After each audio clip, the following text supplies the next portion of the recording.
Hello, everybody. We are so excited for this conversation with Dr. Dom on making DEI real, how managers create belonging through everyday recognition and employee experience. This is a topic I'm really passionate about. I'm really excited for everyone to be here. We have people joining in real time right now. So while we let everyone come in and get settled, this is a live webinar, which means we're all here in this moment of time together. There's something really meaningful to that. So let's all share where we're coming in from. You can share something that you want to learn from this or where you work, but at least where are you? And it's always great to see, uh, you know, where we live, that's part of diversity, right? We all have our own experience where we're in. I'm here in the Seattle area, born and raised on Bainbridge Island. I've lived in Austin, Texas. So great to see you, Rachel. I go to Austin regularly. Leah, Houston, obviously only 3 hours from Austin, great area. Portland, I'm there a lot as well. Only 3 hours from Seattle. Great to see everyone coming in. Aspen, wow, that would be a cool place to be. Syracuse, that's really cool. Boston, Minneapolis. This is what I'm talking about. We're all here. We all have our own experience, Yeah. and we bring something to the table. So, if you want to share maybe what industry you're in as well, you don't need to necessarily share what company you're in with, but what industry you're in is always very interesting to know because that is important as well. So, higher education, I see that. Oh, Ukiah, I love Ore Hot Springs. Ukiah is a very beautiful place. I love the co-op. Again, I love the Montgomery Forest with the huge redwood trees. So it's really cool to see Ukiah coming through. Hawaii, love that. Hey, who doesn't love badass coffee? I'll have to check out that brand. I love the name. That's super fun. But yeah, let's get it going in a second here. Um, and while we all share a little bit about who ourselves, I'll share a little bit about myself. Kick it off. My name's Alex. I'm sorry, I'm a little bit under the weather, hence my voice, but I'll do my best. Um, so I am the CEO, co-founder of Recognize. It's an employee recognition and reward software. So obviously, I'm really passionate about the employee experience. My background is in psychology. I published research in cognitive, social cognition, and also I'm passionate around technology and web development, and obviously now AI. So it's a never been a better time to be alive. It's so interesting what we can do now with technology, and the world has never been more diverse. So that's really exciting as well. Um, and we are so lucky to have Dr. Dom with us. Dr. Dom is a people and culture strategist. She's a leadership expert, an executive coach, and the founder of HR Remedy Consulting, HR Remedy Consulting. She partners with organizations to strengthen leadership, elevate workplace culture, and create environments where people and performance thrive together. With more than 15 years of experience advising executives and organizations across industries, Dr. Dom specializes in leadership development, organizational culture, employee experience, and change leadership.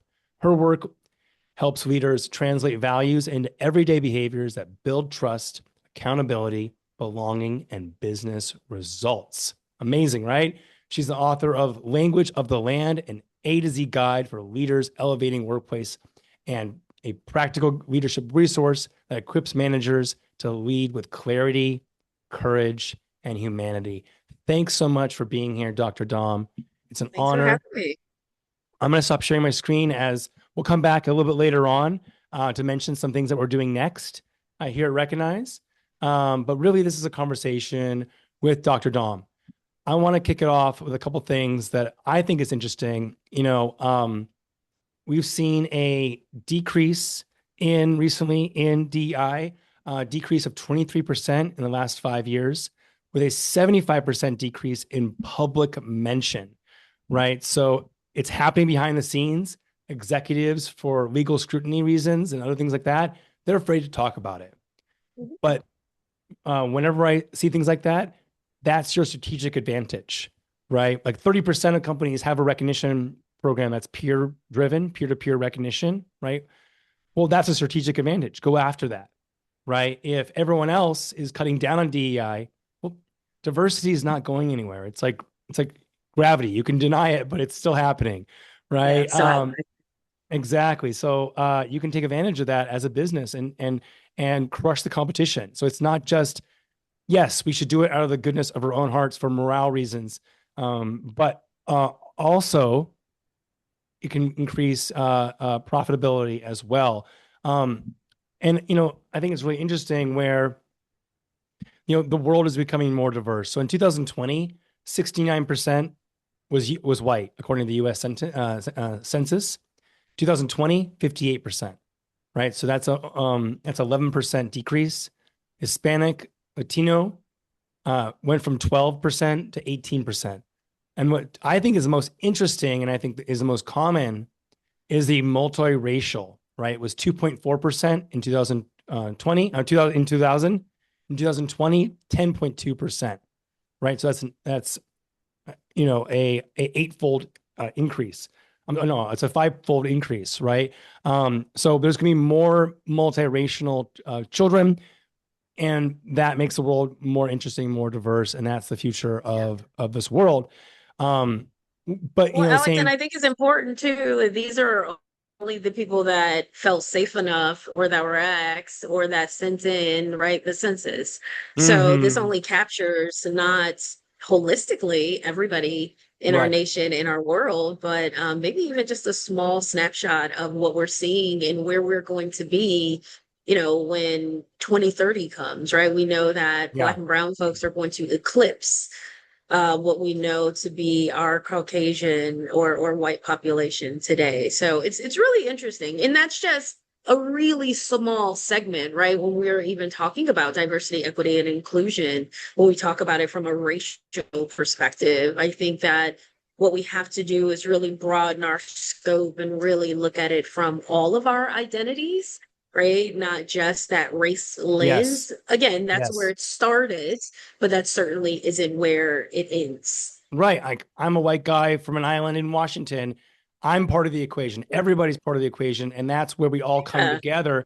And I think that's kind of the problem was when people think DEI, they think, oh, Hispanic or something like that, when we all have our own experience. And when we come together and respect each other and listen to each other, that's when organizations can really thrive. I'll just share a yeah, couple other things I'll mention, which is the World at Work reports that diversity inclusion is now the last priority for total rewards, which I thought was very interesting. I also saw that there's this idea of the broken rung problem, they call it, where for every 100 men promoted, there's 93 women promoted. But then for women of color, of those 100 men, only 74 women of color are promoted. So we have some room to grow. And again, this could be a strategic advantage. And it is very interesting to consider that 54% of women have reported in 2024 at least one competency based microaggression that created interruption, it lowered engagement, right? So we really need to be looking at this, and I yeah, I am very passionate about it. So I'd love to turn it over to Dr. Dom. I want to just kick it off. We have about 10 questions to go through if we can get through it in this 45-minute session. But just broadly, Dr. Dom, what does DEI mean to you? And how would you define it in 2026 going into 2027? yeah. So again, thank you for having me on. I'm really excited about the conversation. The first thing that I'll say is I'd like for us to take a step back. Yeah. And when we talk about DEI or we talk about diversity, equity, and inclusion, we should add justice in there. We absolutely should add belonging into there as well. Whether organizations are explicitly saying DEI, they are still working on it, right? Whether Total Rewards is saying that this is a pot of money that we've set aside for this thing, you are still working on it. And I say that we're still working on it because we are thinking about how are we enabling tech so that we can bring on neurodiverse people into our into our companies. We're also thinking about it because we're thinking about what accommodations need to be made. We're going from maternity leave to parental leaves. These are all things that we are thinking about as we are in a space where we need to operate differently to make sure that we are meeting people in their moment, in their mess, in this moment in time. So I want to take a step back and just say, hey, even though the numbers may say people are recognizing, they're not thinking about it, they're not explicitly saying it, you're still working on it, right? It is still something that is noodling in our brains that we have to be intentional and we have to pay attention to. And then you 100%. would ask, how do I define DEI? So I define DEI, or diversity, equity, and inclusion, as making the workplace safe. So making the workplace safe for everyone, making sure that we are fair, we are equitable. And for me, it also starts with our systems. So it starts with our policies, procedures, our practices, and then we polish it up, dare I say, with programs. But it is making certain that everyone not only feels, but are safe, seen, and heard when they come into the workplace. And that's from the janitor to the CEO, that's from the white gentleman who sits in the corner office to the Black woman down the hallway, and everybody in between. We want to ensure that there is space that is held for us to honor the whole essence of the individual, and that we also, from a leadership or a management perspective, we have the tools in order to do that. And oftentimes that's where we miss the mark, right? Is that we have the best of intentions, but we don't have the tools or the resources to do it. Hmm. Definitely. I love that. And we have a couple polls, and I love, Jade, if you can do the first poll. I'd love to hear from the audience. We have 66 people in the room right now. What best describes your organization's current DEI efforts? And there's just one choice on this one. But I'd love to see, the what's the temperature in the room,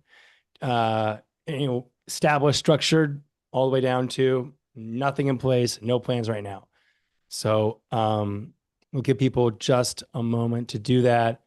But it does make me think also, you know, uh, humans, we have biases, we have heuristics, and I think that's why we're affected by something so shallow as our skin color. But I think diversity and inclusion involves a lot more than that. Like, like I have ADD, right? What's my experience with ADD? Or someone may have, Mhm. different sexual orientations, whatever it may be. That's part of the experience. It's actually much more complicated than just simply, where did you come from? Yeah. Which is like, that classic American question everyone asks, like, where's your family from? That's like such an Yeah. American question to ask because we are a melting pot. But this is great to see. I mean, I was kind of expecting this a little bit given the conversation. If you come to this conversation, you probably already have some DEI programs going.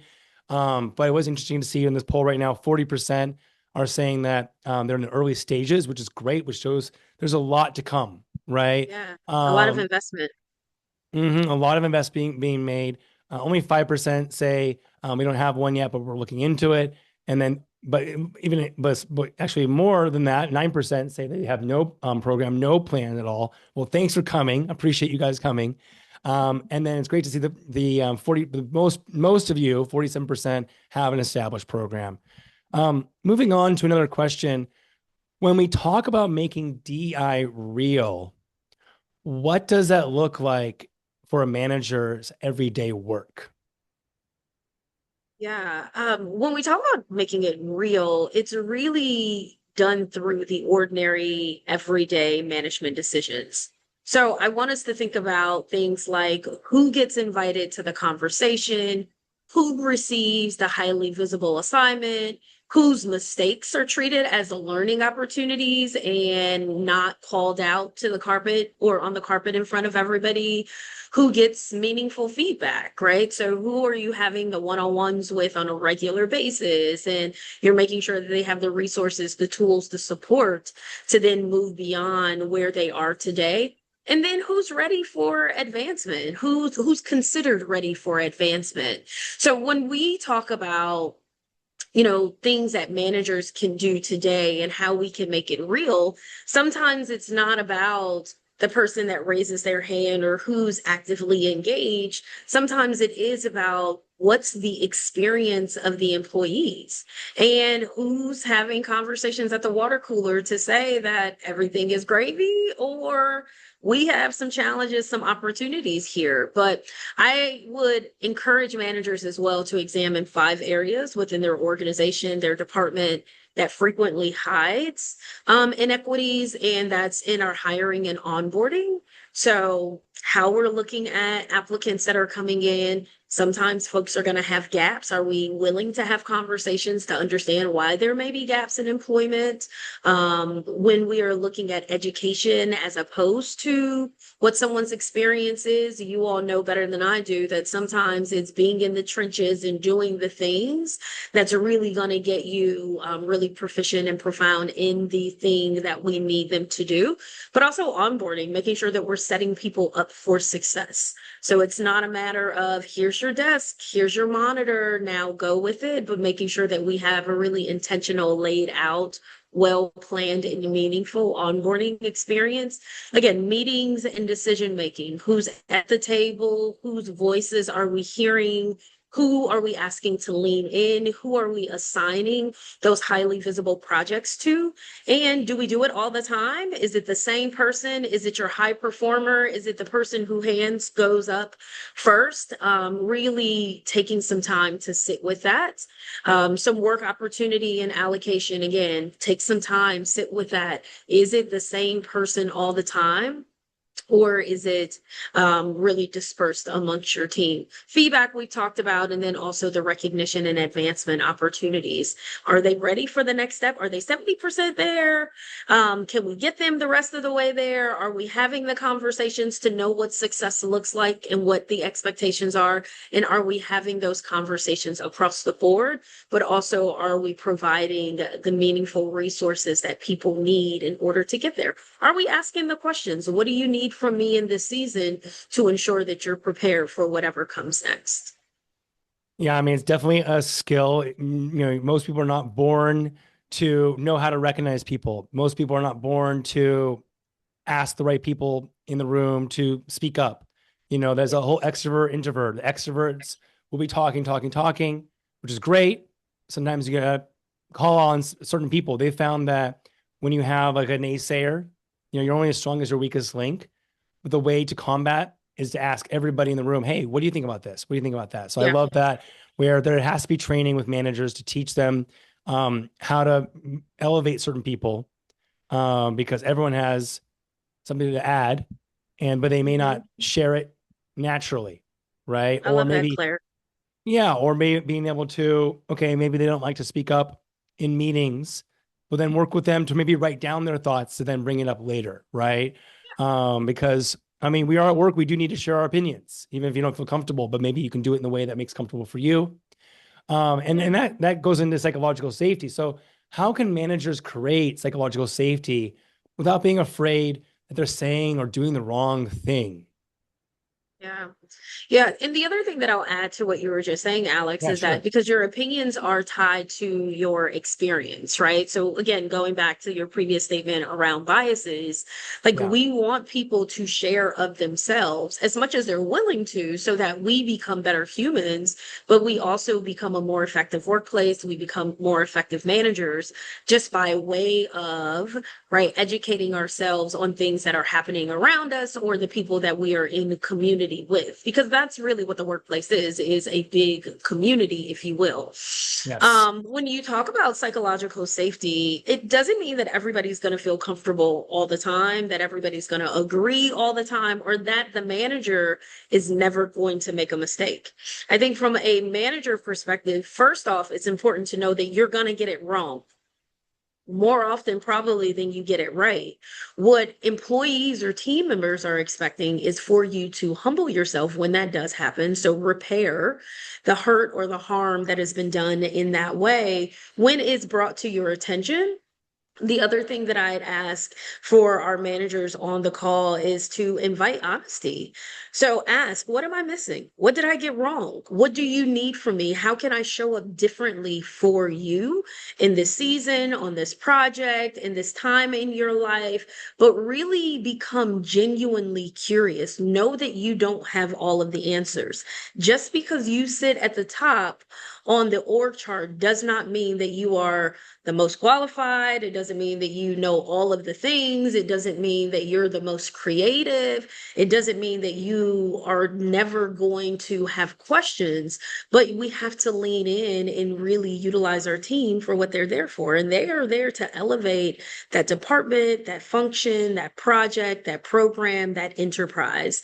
And then also make sure that you're responding without defensiveness. So sometimes when I'm being called out or I'm being called to the carpet or I have a difference of opinion, I need to maybe process that and I generally will give myself 7 seconds to just understand what's coming up for me. Is it something that's happening right here and now, or are there triggers from the last meeting that I was in, a place that I previously worked at? Maybe something happened at home this morning, whatever that may look like. But get curious, right? Before you start to explain what your intentions are behind it. The goal is never to be perfect. You're Yeah. human, right? The Hmm. goal is to make sure that we are connecting with people, human, and dare I say again, meeting people in their moment, meeting people in their mess. And if we're able to build, or we're able to ask those questions, then we're able to build trust. And we know that we know that people who know, like, and trust you will go beyond the edges of the earth for you, right? We know that they will go through brick walls because you've got their back and they have yours. Exactly. We're all in this together. We're a team. Something that, I think that, oftentimes, as a white man, it can be kind of scary, to, because I don't know. I have my own, my worldview has blind spots. I don't know everyone's experience, and it can be kind of scary sometimes because, I don't want to say something that is really overall innocuous, but then there's this suddenly vilification, or you're bad, I'm good. It feels good when you can kind of create that black and white distinction. But I think there's a lot of people who are now afraid so much now that they're all walking on potato chips, so to speak. And that's why we need to give people sympathy. We have to, if they're on our own team, they have to, hey, let me pull you aside for a second. Even if they're above Yeah. you or even a step manager, let me tell you about, hey, I know you didn't mean anything by that, but I want to tell you a little bit more about that. Rather than writing a post on Slack and saying this person's bad and all this stuff. And it can be scary. It can be scary, but at the same time, it's a reaction to where we're at today with Yeah. decades of racism or hundreds of years of just horrible events. And but we all got to work on it together because we weren't, and that's what I think is really important, is giving people sympathy and helping them seeing what they're missing. And if they push back on that, you got to keep trying. You got to keep pushing it, but never Yeah, but I think that vilifying that's the people. importance of community, right? Like that's the Yeah. importance of community and being in relationship with people. Yeah, I mean, I would say I don't sympathize much, but I certainly empathize with folks, right? And be able to Perfect. extend a level of grace. Yes. And, part of that is becoming curious. I hear you when you Yes. say, hey, as a white male, there's some things that I feel like I'm walking on eggshells. And I get it, right? I absolutely 100% get it. From a practitioner perspective, I would say a few years ago, we did make DEI very divisive. And it was very much so like us against them, and you don't know, and you're wrong, and you're bad, and things along those lines. And this is why these types of conversations are very helpful. Yeah. I think that this is why these conversations need to happen more frequently, Yes. because this is where we can, again, break down those walls, build bridges to ensure that we have a safe space to ask the questions. I don't Yes. know what I don't know, right? And Exactly. I can only make assumptions based on what I've seen in the media or based on what somebody else has told me, but that's not always my truth. And when we are No. willing to unlearn and when we're willing to be uncomfortable, again, in these safe Yes. environments, then Yes. it allows us to repair some of the hurt and harm that has happened. And then it also enables us to create new systems. Because for us to believe that we're going to go back hundreds and hundreds of years to now unearth and change things, no, we've got to be able to lay down some things be willing to lay down some things so that now we can create a new normal, a new truth Yeah. for all of us, Yes. like in this new age. So I Yeah. hear you, and I can certainly understand how it can be a little bit jarring, or certainly how I can be a bit nervous to even broach some topics, right? Or some Yeah. issues, or have a question because I don't want to get my head bit off, right? Type of deal. Yeah, definitely. That's really well said. And continuing along that, how can managers determine whether their inclusion efforts are working? Yeah, ask.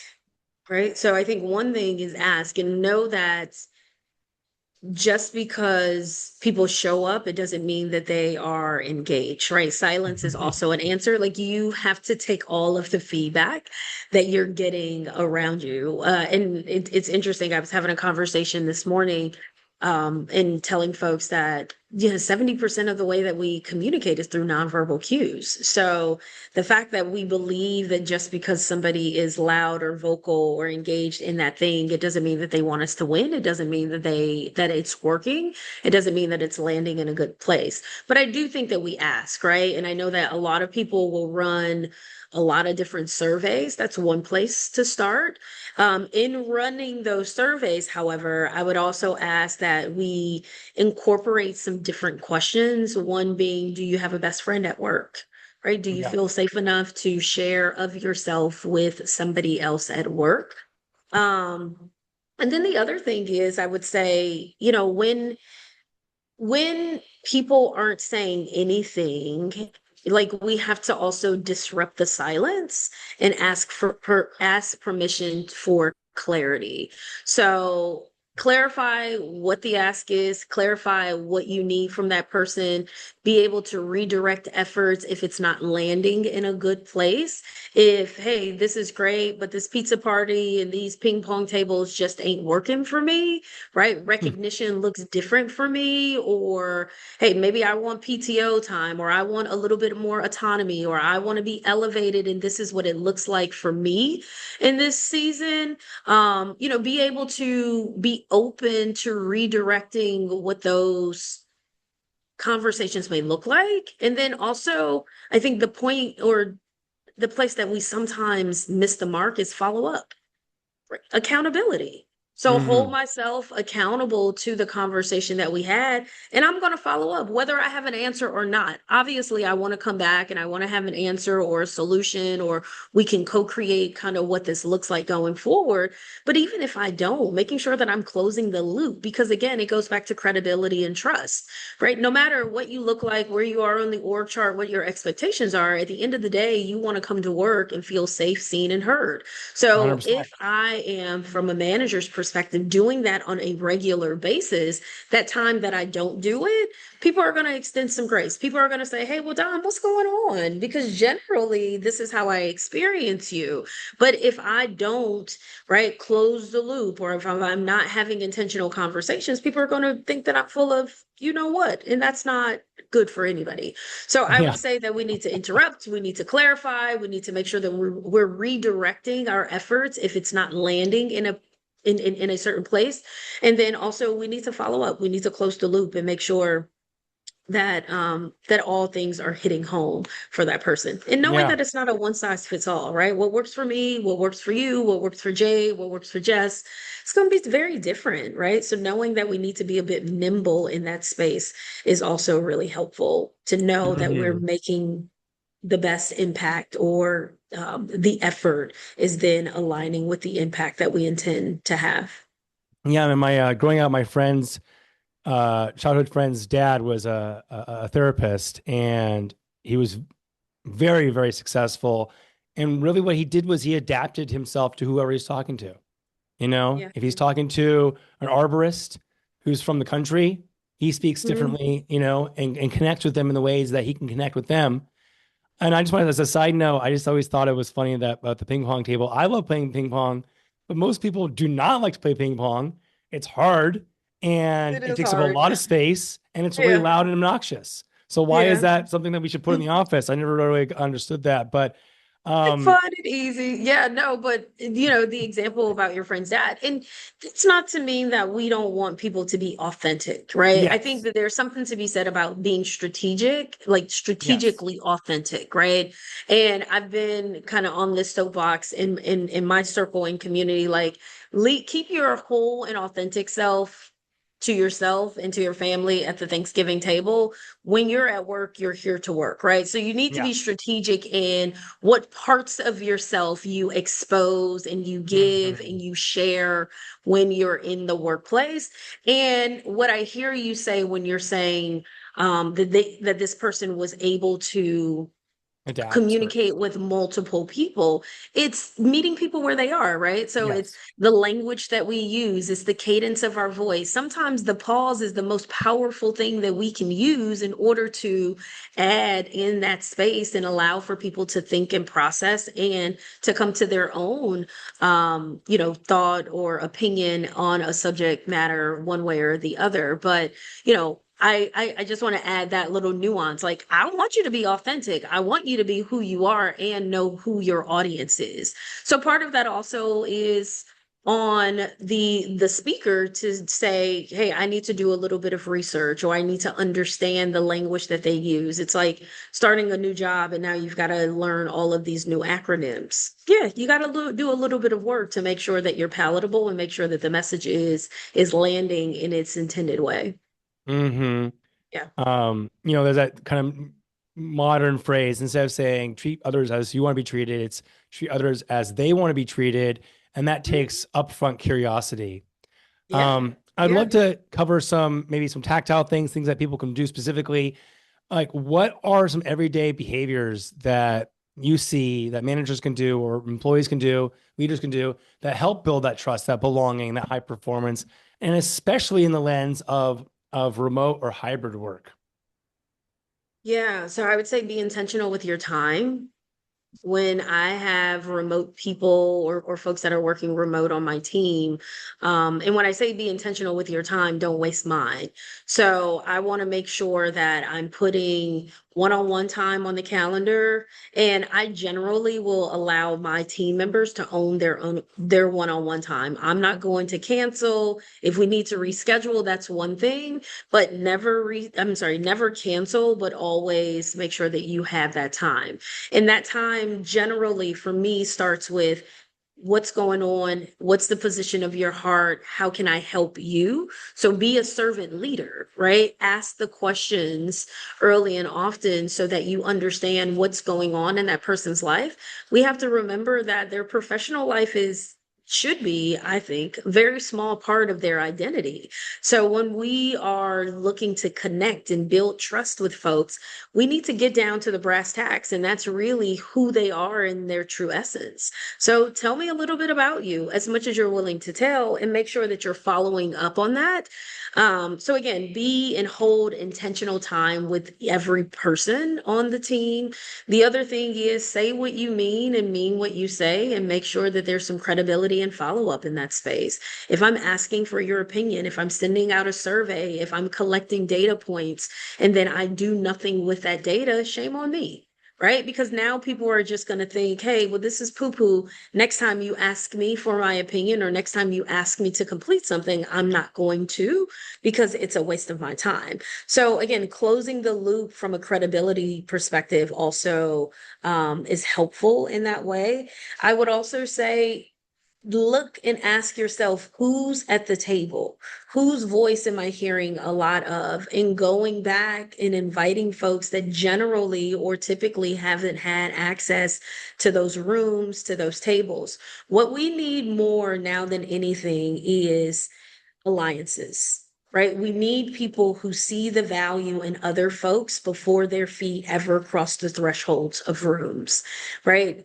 Lots of opportunities land in people's laps, not because of what they know, but it's because of who they know, right? So making sure that you also are a voice for the voiceless. And I know that sometimes that can be really difficult because it's like, well, hey, I have no skin in the game. Hey, because you have no skin in the game, it makes it that much better, and it makes it that much more meaningful for the individual and then also for the audience. So I would say that those are some things things. For me, again, it always comes back to being really curious. I want to know what's coming up for the season for this person. I want to know what I'm missing. I want to know how I can become a better human, a better person, a better leader, a better ally, whatever that may look like. But again, asking the question, going to that person, because again, allyship looks differently for everybody. And one thing I found with remote and hybrid work, when we rely heavily on Slack or Microsoft Teams, uh, that tone of voice is lost, that body Yeah. language is lost. Do not write essays to people in DMs.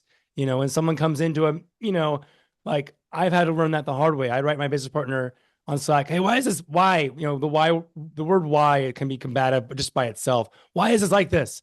And then I don't know where his mind's headspace is in. He comes in, he's already Yeah. stressed from the last meeting. He was in. Now he's getting a message from me. I'm upset about something. Now he's reactive, and now we're screaming at each other over Slack. Is that what we want? So we've learned over the years. Get on the phone, pick up the phone, Yeah. call somebody. If you want to send a long message, send an email. Long messages are not meant for Slack. Passionate conversations are not meant for Slack. And then, yeah, being curious, use active listening. Make sure you heard the person with those passionate conversations. What I'm hearing you say is X, and this works amazingly with your employees, with your spouse. Now, I do want to ask about changing topics a little bit. We are a recognition rewards company, and Mhm. only 75% of companies have a anniversary program. Like I said, around 30% have a peer recognition program, which is can be a strategic advantage because you can promote certain initiatives. You can promote the values of the organization, the behaviors you want to see more of through positive reinforcement. And then when it's shared publicly on Teams, on Slack, then the whole company knows what winning looks like. And the more you share winning, the more you're going to win. People are going to Yeah. have FOMO. I want to win. So I'd be curious to talk a little bit about any ideas you have on how a leadership can use recognition to reinforce culture, reinforce inclusion, and not just using recognition for maybe a sales performative program, but more beyond that. How do you create really a meaningful program while still being authentic with promoting things like DEI? Yeah. Yeah. Yeah. I think, one of the things that I've worked with clients on is how do you create a recognition program around your competencies? So when you say who you are, how does it show up every day in your business? The same thing as far as like your values, your mission statement, so forth and so on. So it may look like, are there certain behaviors that come up in the organization that you want to elevate, right? You want to make sure that people do more of those things, and by that way, again, using your competencies in order to say, hey, this is what the ideal outcome looks like, or this is what success looks like here, as opposed to, I don't know, this person has been here for a long time. It doesn't mean that they're doing great work, right? They've been there in the organization forever, but every time you ask them to do something additional, it's like, well, that's not my job, or my name's not Yeah. on the marquee out front, right? So I Hmm. think, again, it comes back to the interact, the merit of the person, right? Like, how are you showing up? These are the competencies. Are you meeting, exceeding expectations, and are you doing it on a consistent basis? That's not only a message for what recognition and rewards look like, but that also is an indicator of what your culture is. Because if Alex gets recognized because he did one good thing or one good time, and I'm doing something consistently all the time, and I've yet to be Yeah. recognized, it tells me something about who your favorites are, right? Oh, well, maybe Alex is the boss's son, and right, so nepotism, right, all of the things. And now I'm able to also create my own picture of what feels right or what I'm going to do and what I'm not going to do going forward. So I say competency Mhm. based, merit based, as opposed to some of those other like woo-woo things that don't tie back to what are the expected behaviors and those benchmarks that we've said this is what success looks like. That's so funny you mentioned that because after college, or during college, I did construction for my dad because he was a superintendent. So I was the boss's son. And but these construction guys, they did not hide their feelings about that. And then I worked my butt off all summer to gain their respect. But I I know how that can. But yeah, Yeah. if that boss's son doesn't pull their weight, it can really kill morale. And I think Um, it's tough on both ends. Like you said, like I'm trying to show you, no, I'm here for a reason. I like my yeah. merit is why I'm here, not necessarily my DNA. You're right. Like it can be tough. And then the other folks are looking like, oh, you've got a silver spoon. And you're like, actually, I'm working probably harder than you because I've got something to prove, not only to you, but then also to dad potentially too. They were working pretty hard though, I have to say, those construction guys, but it was a little bit different. But I hear you. I did end up working really hard, 4 a.m. up every day. Anyway, enough about me. I want to talk a little bit of kind of a harder question. You touched on it about consistency.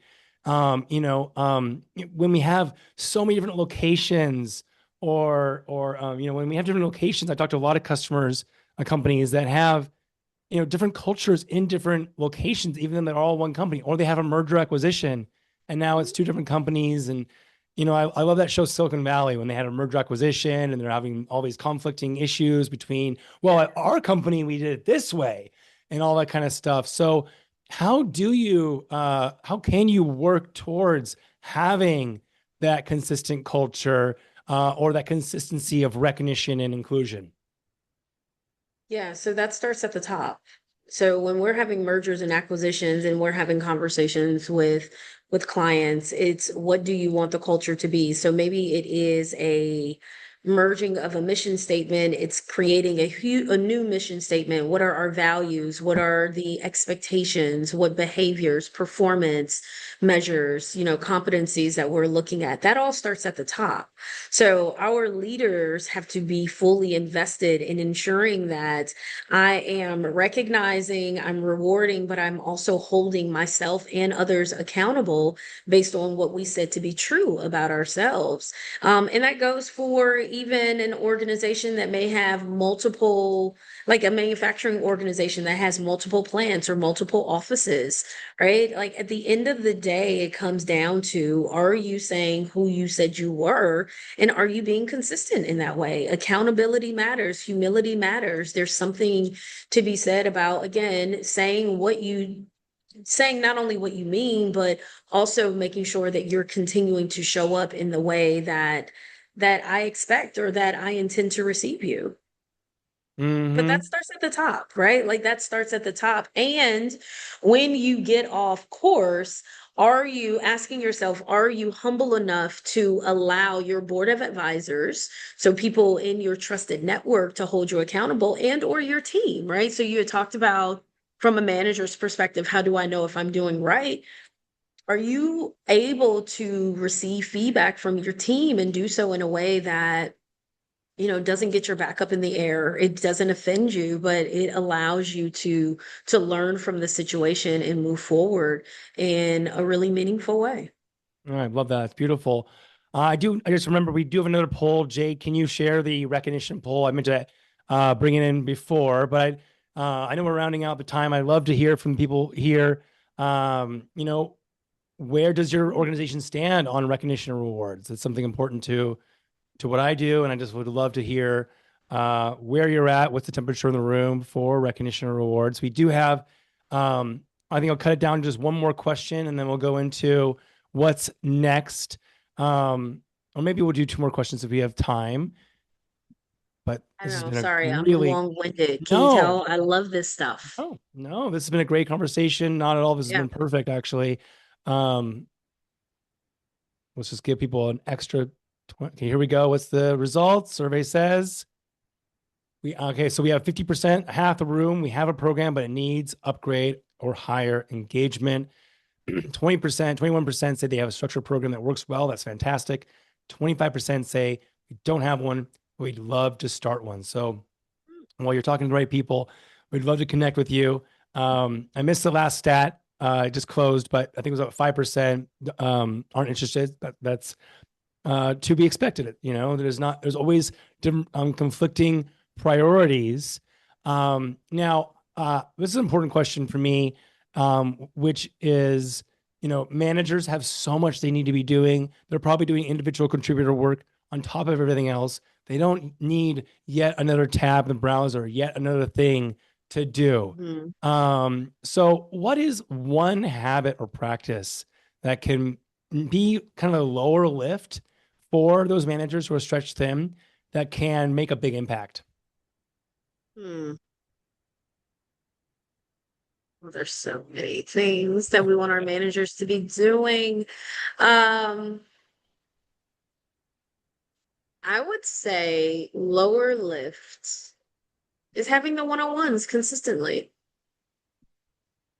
Yeah. Checking in with your people, having conversations, meeting them in their moments, meeting them in their mess, making sure that you understand what their expectations are, as well as them understanding what your expectations are. That clarity and consistency is going to go leaps and bounds. I say that communication is all about clarity, consistency, and consideration. So when you have those things, ever present and you're consistent in that way, you're going to build trust, you're going to build credibility, you're going to build teams that continue to show up. And Ellen, I absolutely hear you, right? Like, we do not need to have meetings for meeting's sake. We need to make sure that it's driven by an agenda. We understand what the intended outcomes are, what are some action items. And hell, if we don't need to have the meeting, let's say that too, right? Like, I don't need to hijack your whole calendar because I'm on a soapbox one way or the other, but I would say having the one-on-ones, being intentional with your time, not wasting my time, and also showing up the way that you promised me that you would during the interview process, right? Being consistent in that way. Exactly. And what we do is we have our job descriptions that is like your initial kind of like performance review. That's where we want you to be. The one-on-ones when I was a younger manager, I just wanted to make sure my employees were happy they didn't quit. So we would just talk about the weather, how their family is. And I was afraid to be like, let's talk about your goals. Let's look back at your performance review, make sure that you're continuing to reach the person you want to be and the employee that we need you to be.